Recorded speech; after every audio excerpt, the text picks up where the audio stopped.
welcome Tamalin to the podcast. I'm so excited to have you on Over Hi. the Edge today. I am Yay! delighted to be here. Thank you for finally making this happen. Oh, Excited. I'm so thrilled. Your events are art to me. When I look at everything that you do, every time I look at them, I go, that is art. That is high art. That is fine art.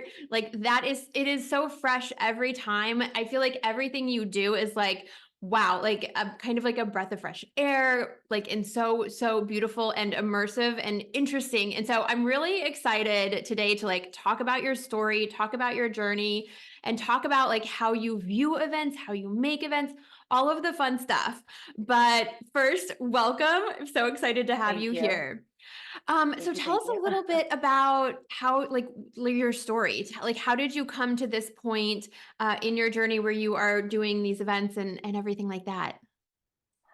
I mean, I feel like I've always been a creative person by nature. I've been told that as a child that all I wanted to do was work in fashion and I wanted to be an artist. I don't know what kind. I just was like, I'm going to be in fashion and I'm going to go to New York. And life would have different plans for you. So in my case, I ended up being a mother first. I had my daughter when I was 18 years old, so I had to do a little bit of a detour. Um, but what I did fall into was sales and marketing, and I realized at a young age that I could sell and market anything that I loved. So my first industry that I really dove into was interior design, and I just desired to be in the design world. I started. Um, envisioning myself be a creative in interior design. But with a young child, it was sort of hard to go back to school and get your credentials. And this design company I was working for had done a ton of advertising with Art Digest and Elle Decor and Metropolitan Home. And so we would have to host a lot of different events. And since I was handling and spearheading marketing in Los Angeles, I knew all of the designers to invite. I knew sort of what was happening and what other design homes were happening and how they were throwing events and entertaining. And so I initiated to do some events in our showroom. And that's sort of how I fell into events. I realized that events can be my vessel of being creative, allowing me to flex what I see. And I mean, I like to spot trends. I just kind of I had to think about it for a second because I remember I won Trendsetter in high school and I was like mad because I was like, they didn't even have something called Trendsetter. I wanted to be a best dressed. And they're like, but we think you are a trendsetter. And it didn't like dawn on me till later in life that like I just love keeping tabs of what's coming up and anything beautiful. Like I just love it. Fashion, design, styling, architecture, art. So Mm. Maybe that's what it is that feels so interesting about your events. Like it is clearly like designed. There is an architectural element to everything. When you are bringing a vision together, what is your own artistic process? A lot of times, first of all, a lot of the events that Savoir does, we do high profile media dinners, um, branded launch parties. So we'll sometimes do very extravagant birthday parties or destination events. So, what I always ask first and foremost to the client is, what are we trying to achieve here? Right? Like, obviously, if it's your birthday, to celebrate my 40th or whatever it may be, but majority of the time it's brand driven. So there's either a launch attached to it or there's an awareness campaign, or if it's media related or influencer related, it's drumming up a buzz or getting exposure. And so what that's where sort of the trend sort of forecasting comes in a bit because there's a lot of events you're going to get invited to. So a lot of things happening during Coachella. How do I get through the clutter? What's happening at the Oscars? Why our event versus someone else? Um, and so that's where I start off is first and foremost, like, who are you as a brand or or a talent? What is our mission here? Why do we want to bring him here? And then I start designing what I call as the guest experience, to sort of set ourselves apart a bit to give that lasting impression. Oh, that's well, so let's talk a little bit about, can you tell us a little bit about um what sets you apart in terms of events? I know you do experiential events and they're immersive. Can you talk us through a little bit about what that means? Absolutely. And thank you. I like you asking that question because a lot of people don't know the difference sometimes. and And to be honest with you, and to be fair, like I've been doing this for 20 years, I had to sort of decipher the difference. I'm like, oh, um, traditionally, I think you're going to think of a party planner, event planner, a production house.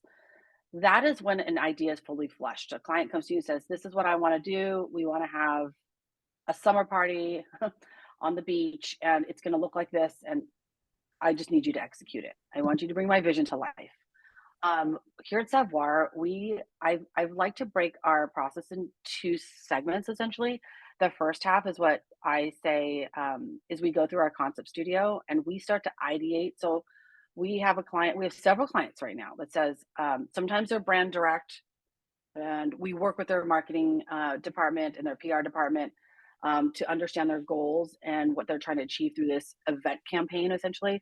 Or sometimes we work with agencies, and they'll say, "Hey, we have a client." We work a lot with PR agencies that is we're quite adjacent. So they'll say, "We've got to launch this new." We just did an event for a sculpture company last week. We're launching this new sculpture company. The client is been in the design industry for 25 years, and there is a design week coming in Los Angeles, but we need to drum up a reason to bring media in. And so we designed an event that was elevated, that we knew these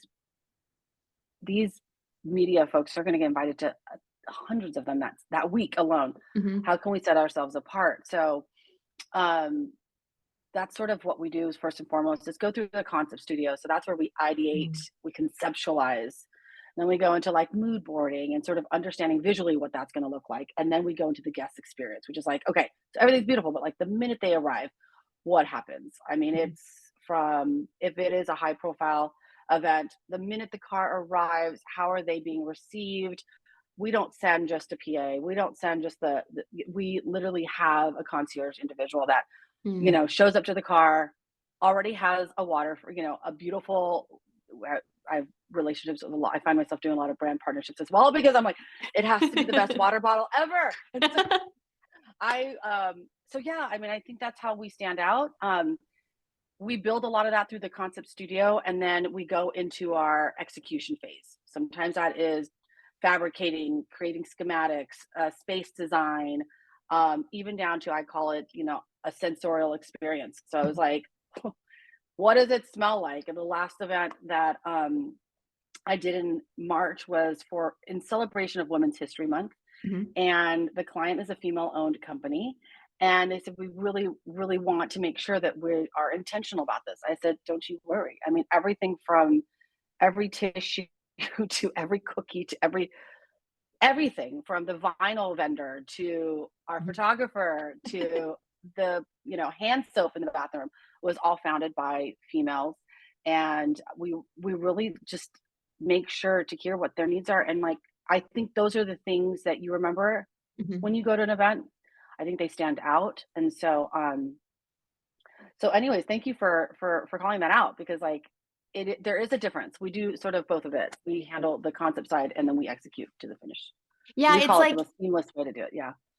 you're not just going to an event, like, you're stepping into a whole different world, and, like, you're completely in a whole different it's just, "Oh, I'm in a new universe today. Look how beautiful it is." Well, yeah, and the clients are starting to get this. Like a Mhm. lot of brands are really starting to understand. Like we hired this production company and it was beautiful, but did it miss a heartbeat? It was yeah. I'm like, you know what Yeah. happens, and you hear this in the startup world a lot, Mhm. right? Like or any company, what happens in the boardroom doesn't actually happen in life, right? Like you Mhm. don't really like. So I said, in theory, there's so I think what happened is I'd been on so many projects when I was Mhm. freelancing, so many projects that Mhm. flopped. And we're talking massive brands, millions of dollars. And I'm like, Oh, who wow. came up with this? Oh yeah, oh yeah. It happens still today. So what happens is the brand will say we could do this. We have a PR department, we have our Mhm. creative department, we have a marketing department, we can make this happen. Let's Mhm. hire a production company to build it. But there's not that in between. That's the guest Mm. experience. That's that person who like bridges from the theory of it being really cool on Mhm. paper to actually executing it. And you probably find this even in the creative and photography worlds. You'll look at a portfolio like that's absolutely gorgeous, but the execution didn't. How come it doesn't feel that way when I'm Mhm. there? It's not conveying. And so Mhm. we say that we're that bridge between your marketing company and your production, and we then execute. And prior to this, I did own a production company for almost 10 years. I started in Mhm. 2004. We were white labeled with global agencies like Ogle, V and Mathers, and Allied Advertising. So I understood how to work with multiple departments and understood how these things sort of are Mhm. curated and crafted, but then also gave feedback on the ground and said, hey guys, this didn't work out. You know, Mhm. brand ambassadors in heels doesn't work out. We've got girls down in the first 30 minutes. Like there's just things that you're like, that didn't Yeah. happen. Or this market is the highest foot traffic, but guess what? They're all tourists and you're a regional company. Mhm. They're not going to come back and shop in your store. So those are the things that we give back. And so Mhm. the clients who have been working with us really appreciate the fact that we work with them to curate something that's actually going to execute well and Mhm. that's going to give them the return on their investment. So I Mhm. mean, I hope that explains like what makes or sets us up or sets us apart from a production Yeah. company. Oh, yeah, Yeah. because, like, we as artists get so into the art of it, which is the beautiful part of being a creative, but we forget that the whole point is that we're in communication with who's ever on the other side of that art, who's ever witnessing it or Exactly. experiencing it. And it's not necessarily that we have to make art for other people, but to like take ourselves out of the equation and approach it as I am walking up to this piece of art. I'm walking up to this event. What am I thinking? What am I feeling? What do I want? Do I want this water bottle in my hand? Do I want to meet somebody at their front door? Hmm. How do you, when you're envisioning that client journey or that guest journey, what are you thinking of that is like that a lot of people miss sometimes? Or what are you thinking of that's like a little bit different? I mean, most of the time, really, I think about they have choices to be anywhere else right now. I am an event producer. I Mhm. get invited all the time. And I was like, please come to my event. Please come to nothing peeves me more than when you go to an event and there's nothing there. And you're like, I'm coming to your art show. You Mhm. want me to support you. And you couldn't even have a nice glass of wine for me, or you couldn't have, you know, a cheese platter. I mean, these are not heavy lifts, you guys. Like, do you invite someone to your home and you don't have anything to host? It's Mhm. awkward. Yes. And it Yes. it feels like my time is being taken advantage of. I Mhm. get so upset. I'm like, "Who did this? Who did this?" Or sometimes Mhm. I'll have to coach clients. They Mhm. don't really need that. People don't really eat. I'm like, "You don't eat, but you cannot say that." It's a standard. Exactly. Exactly. Um, and so I enforce those things, and so for it's very important, like Mhm. especially when I know how much effort goes into these events and what especially now they want Yeah. people to buzz about it. They want people to share it. We need to provide something to evoke them to share. Like we Yes. share because we're excited and we're proud of something like, ooh, look where I'm at. I feel sexy and I feel hot. Whatever. Um, make sure Mhm. there's really good lighting at that photo moment. Make sure, let's have some BAs or some like event staffs around just lingering and like, can I get that photo for you? Like, Yes. they're holding a drink, you're offering them some hors d'oeuvres, but they really want to get a photo because we want them to get that photo. So like Mhm. we have to make it easy for them. Like like those are the logistical things that we constantly think of. And so our clients are always like, well, you guys think of everything. And I'm like, how did you not know? I don't know, Yeah. but Yeah. that's. Why they work with us. I think that's such an important lesson as a creative because I mean, that is the truth of it. Like art, like the people that we work with, they could go anywhere. Right. And so it's the art that brings people to us, but like, what is it that we can consider for people that really makes things different, that makes things how do we be a ride or die for the people that are gifting us their time? Absolutely. It's like and then I say it's Los Angeles, it's hard to get to places. I tell Hmm. the client, "You have to provide valet, or we have to consider giving Uber codes," or, Hmm. depending on the scope of the event or the caliber of the event, like, sometimes it's self-park, whatever. I mean, there was this craze last week just on Melrose that there was a line around the block, and I kept saying, "What is happening over there?" We were setting up for an event across the street, and everyone's like, "Oh, Hailey Bieber's, uh, skincare line is there." I'm like, "What are they doing?" She's like, "They're handing out a free lip balm and you get to take a photo." Haley's not there, but the line was consistent since 9 a.m. Wow. And I just thought it was hilarious because I'm like, like if you are Haley Bieber's skincare line, you have a draw. If you are not, Mhm. provide Uber codes, Yes. reimburse park. Like I don't know what to say. Like, you know, like that was the thing. I'm Right. like, and all it takes is a lip balm. What an Mhm. amazing ROI! Like, what an amazing like it Yeah. probably cost them very little to Mhm. execute that with huge returns, but it's the brand that we've done quite a few things with Kardashian brands. I mean, they're Mhm. no brainers. We now doesn't mean I get to kick back and not do anything. There's Mhm. something to say with high profile clients. You have to think of everything. I mean, Yeah. everything. Things Mhm. change I mean, to the very last minute they change. From I remember doing an event for One Direction back in the day at the YouTube space, and we had to cover the entire parameter of the studio. If you ever been there, it's huge. Yeah. The Yeah. entire parameter of the studio, like 10 feet walls, for the week as we were setting up because the amount of fans and the craziness and the security that we'd bring in. And so, yes, you do get instant eyeballs, but there's something to pay for that as well. You've got to like manage them. So, That's amazing. What does it feel like to operate at that level? Like, that's incredible. um, what's interesting? Are you talking about at that like that magnitude, the scope of that many people, or the high profile client? Both. What Yeah, is your energy in that moment? Like, what it's like mindset are you very bringing in? Like, that's stressful. incredible. It is very, very stressful. I have to say it's very stressful. Mhm. You could be entertaining 10 people, but it depends on who those 10 people are. It is very stressful. Their Mhm. schedules, and I've learned be empathetic, Mhm. quite frankly. And I have to tell my team the same thing. There's this perception. They have all the money in the world. They could do this, but there are so many eyeballs. Their schedules are incredibly demanding. And Mhm. like how I mean, I had to meditate before this podcast. They don't have time. Like, I don't like, Yeah. people are putting their Yeah. shoes on before they can because they can't even, like I mean, it's Mhm. insane. You're like, I don't know how I would navigate being a human being to Yeah. have that many eyeballs and, like, the demands of being from this to that to this and showing up, Mhm. and so when I look at it from that point of view, it's easier for me to flow, and also because I am the one running the show, they do not wanna see me frantic.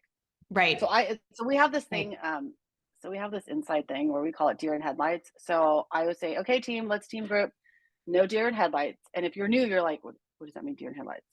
So when you're working with these celebrities, I do not want a deer in headlights. I do not. Mhm. I take phones. All cell phones go away. Yeah. Everyone signs an NDA. All cell phones go taken away. Mhm. Um, and we have to, yeah. I mean, Yeah. and I've had some people work for us that show up on the job and they're like, I didn't realize that I was going to be handling Khloe Kardashian for the day. I'm like, and I intentionally didn't tell you that because this could have been a different situation. Yeah. But Yeah. I empathize with them because Mhm. they're like I said, their jobs are so demanding, and Mhm.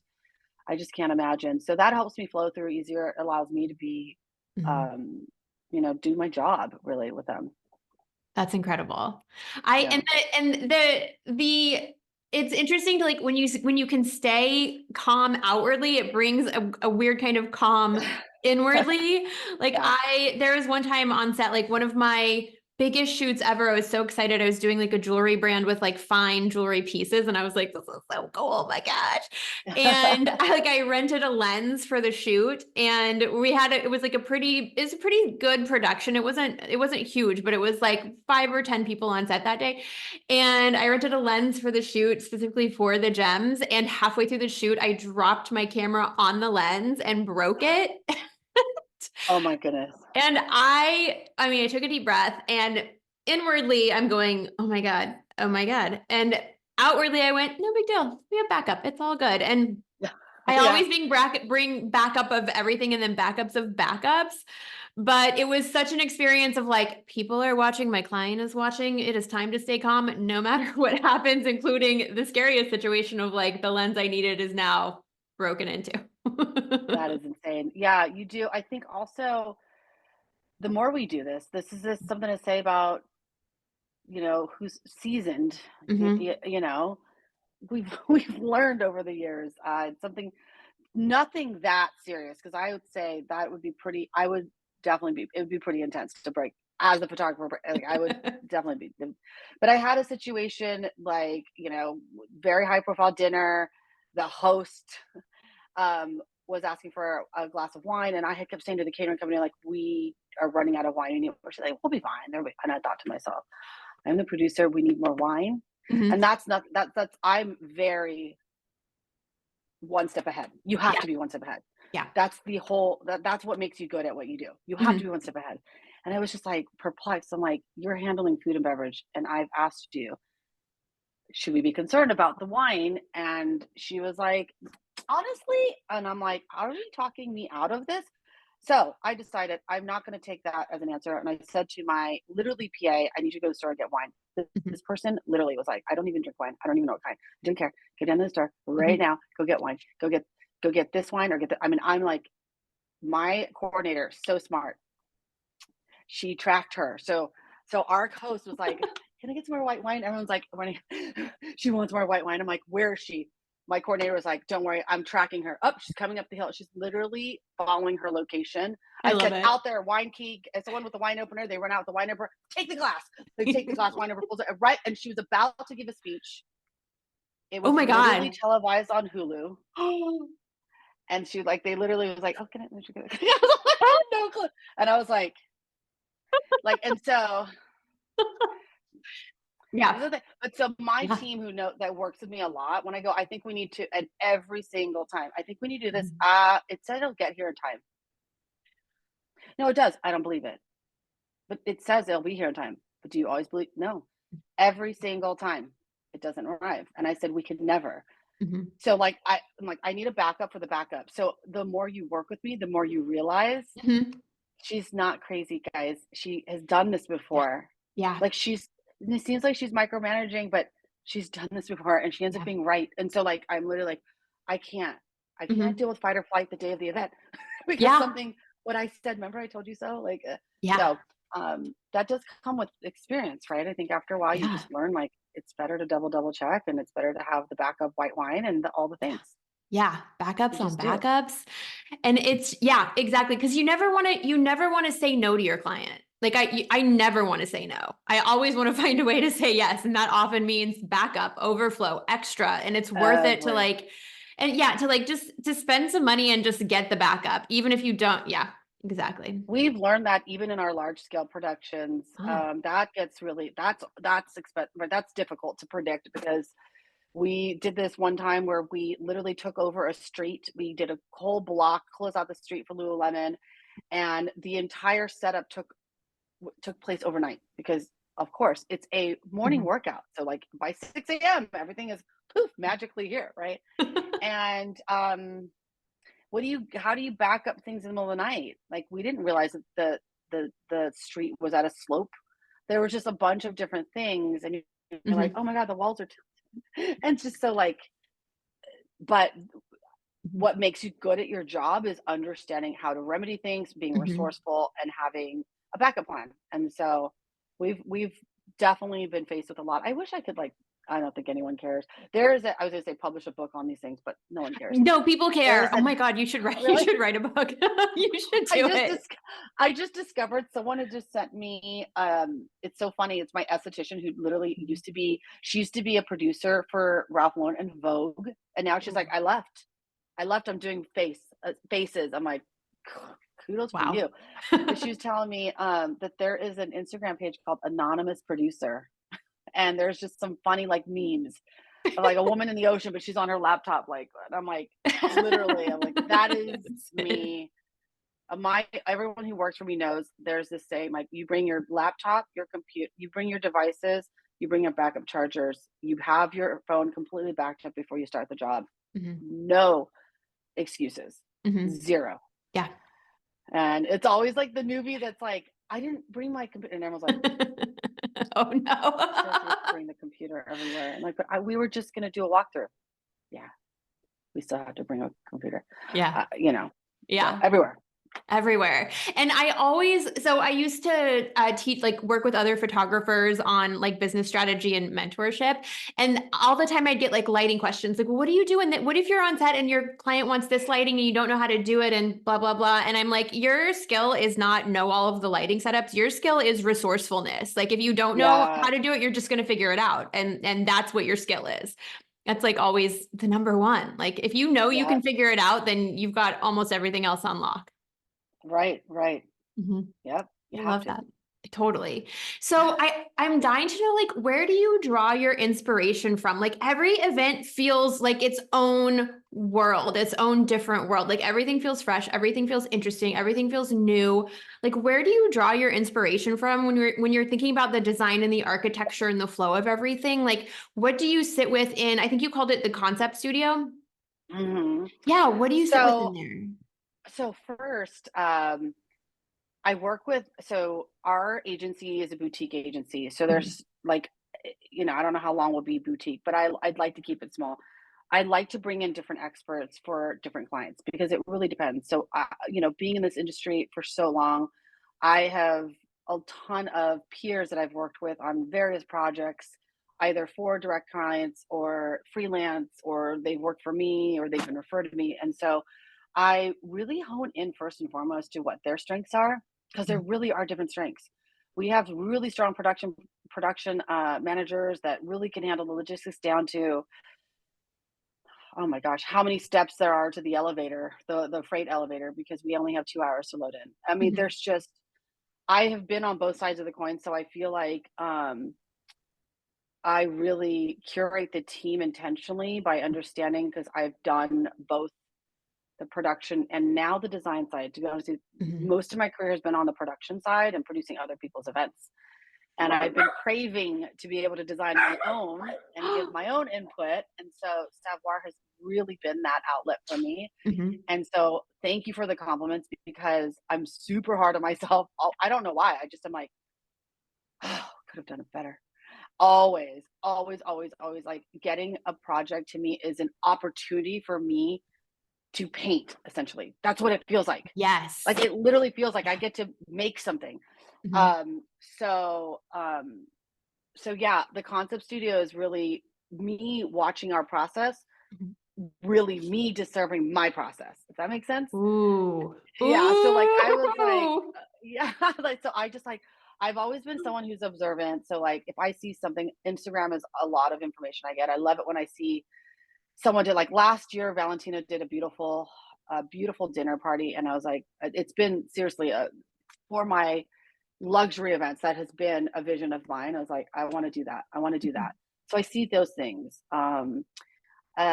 Like the varial structural Ikebana florals, I started mhm, noticing that hit the surface in about 2022, mhm, and I was like, I called them, what are those arrangements that are very architectural? And some people are like, Ikebana? I was like, sure, let me Google that. Like, I don't know, I can't help it. mhm, I see these things and I get intrigued by it, and then I like pin them mhm, somehow, or I mean, I screen grab so many things on my phone because I'm just like, that's so cool. And I start to piece them together. Like, I'm like, mhm, those beautiful drapes that they use as a backdrop mhm, for Valentino's be really cool if we had these like mirrored pedestals or plinths that had like more architectural, like, or, another problem is like,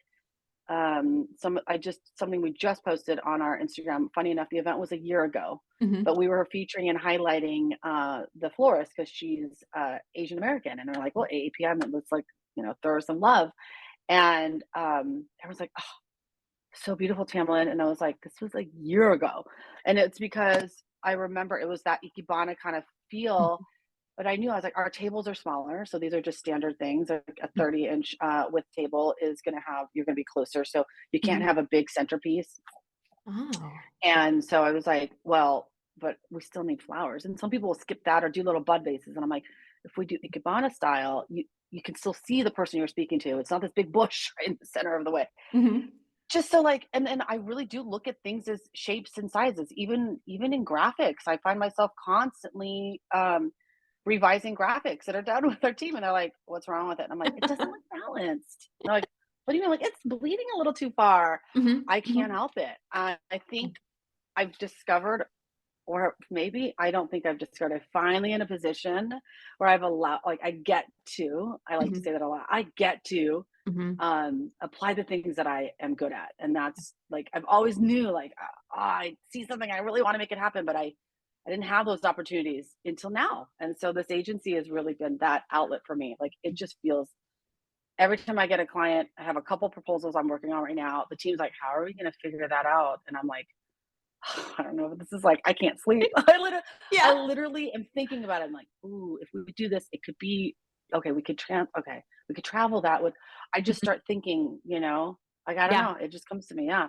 Yeah. So Oh, that I know how to pick, like, creative people around that. So there are some people that I have literally like, "I am a art director." I'm like, "I think you'd be good at designing the consumer journey." And mhm, I've literally watched them through mhm. visuals do that. They don't know how to execute it, and I go, "It doesn't matter. Right now, I'm just trying to exude a visual so the client goes, 'Ooh, that looks like Alice in Wonderland.'" I'm like, "Can you imagine if they're foraging food when they arrive?" Like, like they go, Amazing. "Okay." Yeah. So, yeah, yeah. I hope that Ah, answers your question, but yeah, it's super that's fun. incredible. And it's such a hallmark of like an original thinker to be like, you have the idea, you can see it, and then other people kind of go, okay, yeah, like I get it. And then once they see it in action, like the execution, they're like, oh my God, no, now I get it. Like, Yeah. I love that. I think that's so cool. Um, Sometimes okay. I feel like no one understands me. I'll say that a lot. I'm like, "No one Mhm, understands me. Am I saying something wrong? And am I being difficult?" Like, you know what I'm saying? But and mhm, they're just like, I think but I do think that I think mhm, that's fine. No, but it would look even better if it was slightly bigger." And you mhm. could just tell they're like, "Back to the drawing board, guys." And I'm like, and then I do it, and they're like, a lot of times like, "Okay, oh, it's all come together." And I'm like, "Just thank you for Exactly. being patient with me. Thank you Yeah. for seeing, like, Yeah. letting me." Because I can't, yeah, I don't know. Yeah. I've always been that way. Well, yeah, that's like the skill is like you can see the end result before it happens. Like I don't think everybody can do that. Kind of like, you know how some people are really good at walking into an empty house or an old house and like seeing the bones of the house and like what can Mhm. happen with it instead of like That's a what's just good in front of example, yeah. them. Yeah, I think that's it. That's so cool. So okay, speaking of the agency, I would be remiss if I didn't bring up the fact that Savoir Agency is actually the inspo for Emily in Paris. It is. I am running with that. I don't care what anyone says because we were there first. We Mhm. were there first. Yeah.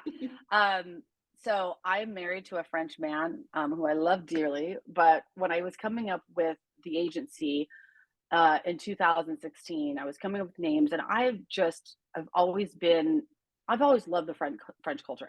That wasn't intentional when I met him. It was a perk, but I had always been obviously just enthralled into the French culture. So I bought a French name, and when he came home from work, I'm like, "Savoir," and he was like, "To know," and I go, Mhm. "Yeah, Yeah. we're in the know. Yeah. We are in the know."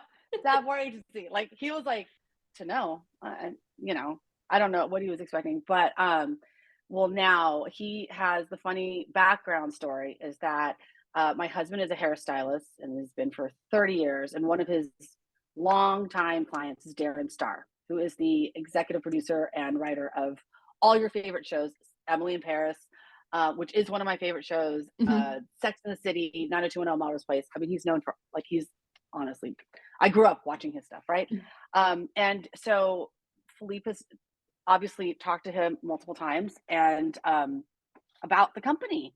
And so he was like, "Darren, Tamlin's company is Savoir." And he was like, "Really?" And he goes, "I've given you her business card." And so we just have this joke. And we're like, Yeah. "You knew, buddy, you knew."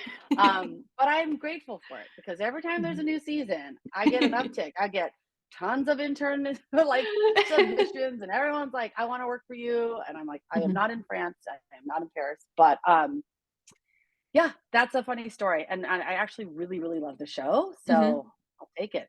I'll take it. I've got a couple. I just noticed on LinkedIn I have a couple imposters. There's some other savoirs popping up. So but I take that as a compliment. For sure. Oh, I love that. So what's next for you, for Savoir? What's coming up in the future? Like what's the big vision that you're excited for? Well, we launched the concept studio, although we were sort of already doing this in-house. We really launched it in this year in Mhm. 2024. We also won this year experiential category for the PRNet's Next Generation 2024. So that was exciting. So we're getting a lot of calls.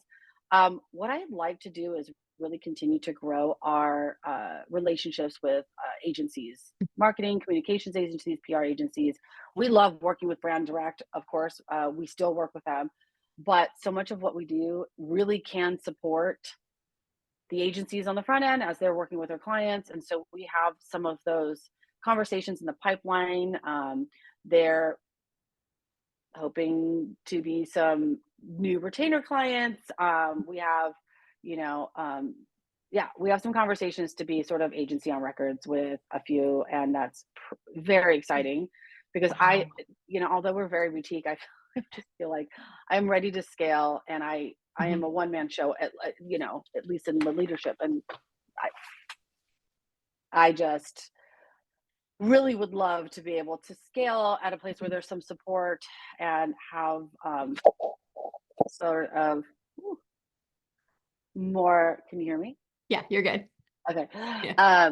Yeah, just get a little more consistency. But I think the team is Mhm. excited. It allows them to kind of like we have some favorite clients, of Mhm. course, that we work with, and like it'll just be fun. I really, really most important thing for me is to cultivate a very family feel in the world Mhm. of events, marketing, PR, creatives. It can be really taxing on us. We spend a lot of time with each other. Um, so I really need to feel like everyone is a part of a team and that everyone gets to wear many hats. There's no hierarchy. There's no any of that stuff. I don't like that. I take my team Mm. out to eat to celebrate. We last year had a huge project. I took them on a trip to celebrate because I want them to feel like they have skin in the game too, because I Mhm. care about them. So I'm hoping these sort of as we continue to grow, like those are things that I can continue to bring them in and continue to get them to grow within the establishment. That's amazing, and your team is incredible. Just so Thank you. wonderful. So my last question is I asked the same question as my last question. It's my sliding doors question. Did you ever see Sliding Doors in 1998 with Gwyneth Oh my gosh, Paltrow? Gwyneth Paltrow. Yep. Yes, hello. I watched it like multiple times. One of my favorite movies. That and Okay, Eternal Sunshine of the same. Spotless Mind. Like Oh I've my got yeah. god.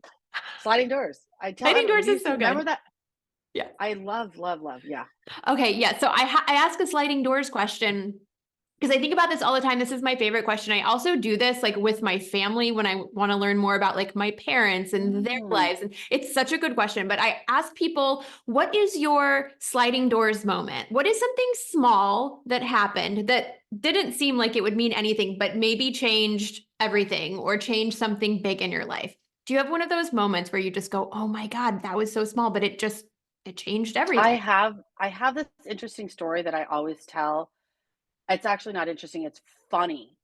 Talk about trusting yourself and just taking the risk. I mean, so when I first started, like I'd mentioned earlier, I had first started my company, my production company. It was called Presence Entertainment. I had a business partner, childhood best friend, still best friends to this day. We've known each other for 40 plus years. I mean, she was a professional ice skater. I was a single mom. We're like, how are we going to start a business? She was like, I don't even have an education. I go, neither do I.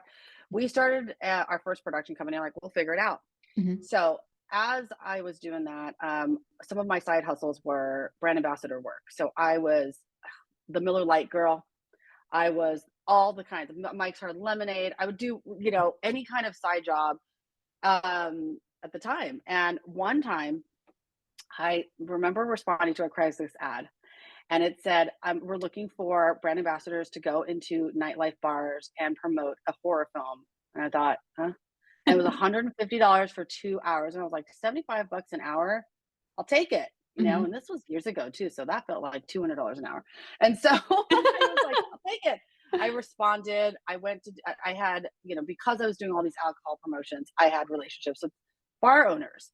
So I was like, look, there's like the new Saw movie is coming out. I don't even watch horror films. Can I just like, put some posters in there and like just like promote the movie?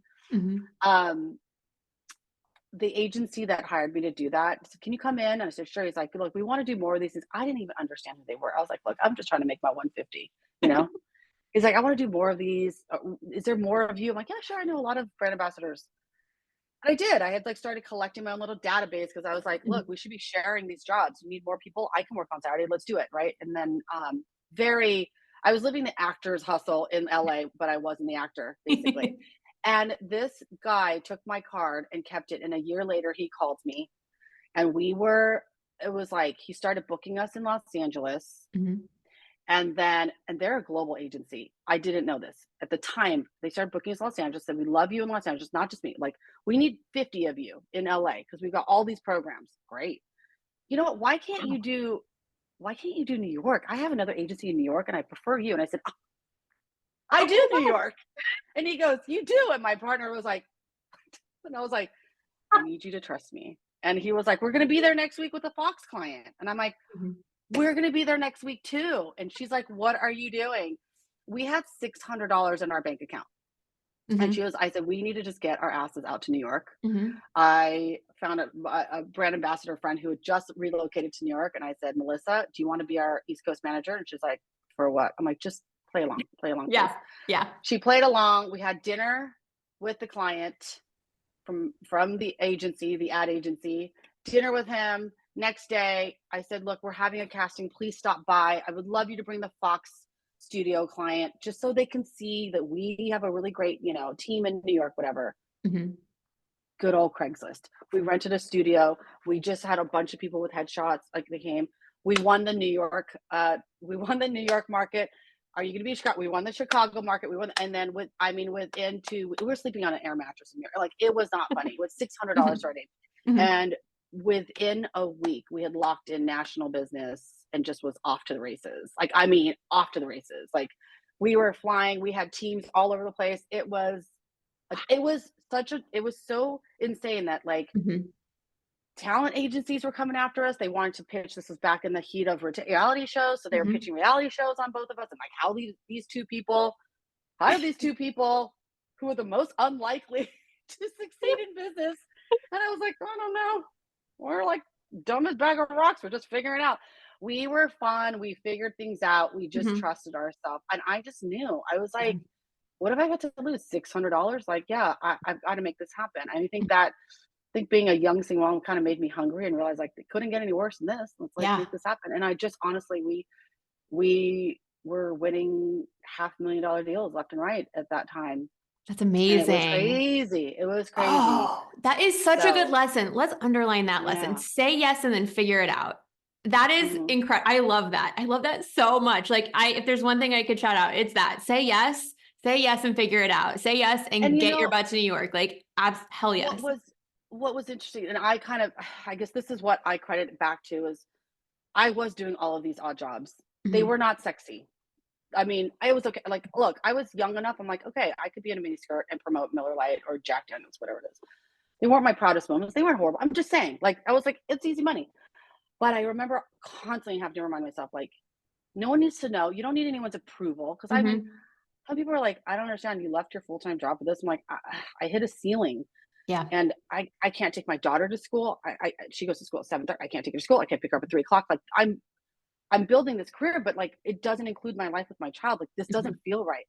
So I knew the perception, like, "You're working all these weird jobs. I'm so confused. How are you doing this?" And I was like, "Don't worry about it." And I Yeah. just kept telling myself, like, "Do not worry about what it looks like. There's nothing this is not illegal. There's none of these things. No one needs to understand." And Mhm. I showed up to every job. You have to work with random people. Mhm. And every time I found a good one, I'd be like, "Ooh, I like her. I want to stay in touch with her." And I would build rapport. I'm like, "Would you like to be on my list? Happy to share any job opportunities with you." Like I knew that I had to keep it